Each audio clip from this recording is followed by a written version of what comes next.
Let's talk about a little bit more about what this all means, put into perspective now with Jamie Metzl. He's senior fellow at the Atlantic Council, and he joins us from New York.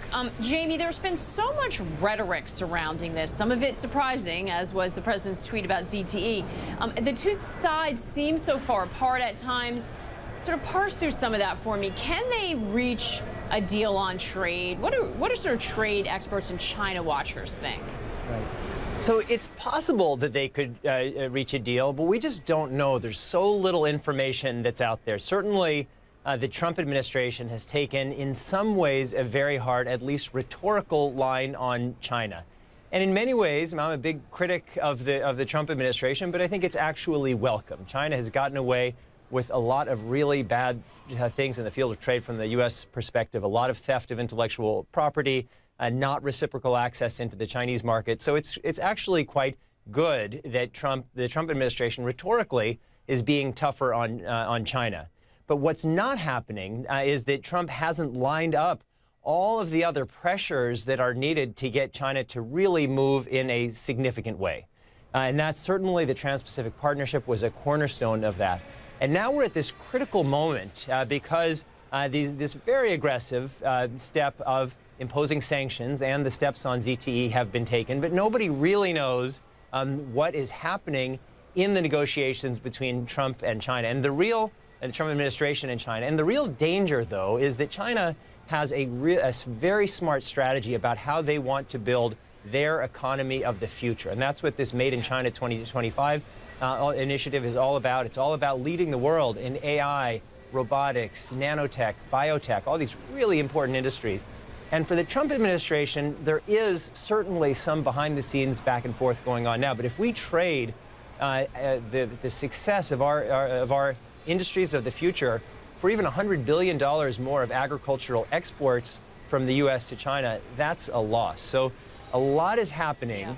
I'm actually quite cautious about it, but we really don't know all that much about the secret back and forth negotiation between these two sides. Jamie, you bring up so many important points there, and I want to just touch on that 2025.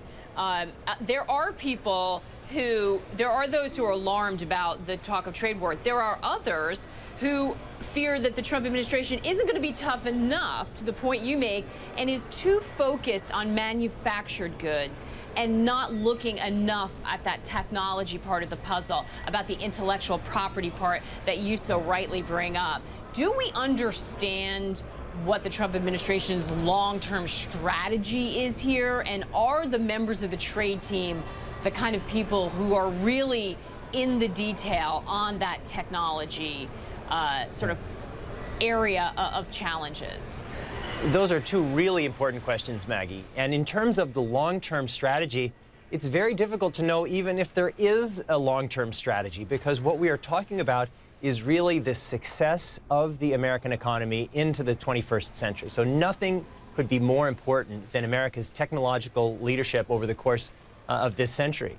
And so when you see the Trump administration talking repeatedly about the deficit, the trade deficit with China, and when Wilbur Ross, Secretary Ross, says that, well, the way that China can address this is buying more liquefied natural gas from the United States, that's really concerning, because for China, importing more U.S. agricultural products and LNG, I mean, you can address the deficit problem, but China has its eyes clearly set on building these technologies of the future. And the U.S. is in many ways looking backwards, not to the industries of the 21st century, but to the industries of the 19th century, like coal, like even manufacturing jobs, because China understands better than anybody else that we are moving to an era where manufacturing is going to happen largely by robots. And where economies are going to succeed is in the higher end creation of intellectual property, of ideas, of new technologies that will create entirely new industries. And if we don't focus like a laser beam on that, we're going to be in big trouble. And a big part of that is making sure that the trade with China is on a fair basis. And it is not. So kudos to the Trump administration for getting tougher. But if we're not both tougher and smarter, the United States is going to end up losing. Yeah, that's a fantastic point. And this is where the bitter partisan atmosphere in Washington, a lot of people believe, distracts us from that important conversation. Fulfilling campaign promises as opposed to guaranteeing your future can be two very different things. And that's why you need leadership to sort of spell that out to those who may not be sort of feeling that reality. Where does that leave the business community, Jamie? Because while party politics may be stuck in the past, the business community understands everything you just said, is counting on a connected global economy. And there are many people that are worried that we're sort of dividing into two spheres of influence, with China on one side, the U.S. on the other. You know, what does the business community do against this backdrop, and what does that mean for the global economy? Well, the business community has two interests. One is to making sure that the global economy grows and we have a global integrated economy, which we've all aspired to for so many years. But they also have an interest in making sure that they are not being, I don't know if I'm allowed to say this with you, Maggie, but they're not being screwed over in their dealings with China. And I think those are both compatible goals. But to do that, one of the problems is that American businesses, when they are interacting with China, are individual businesses facing the full power of the Chinese state.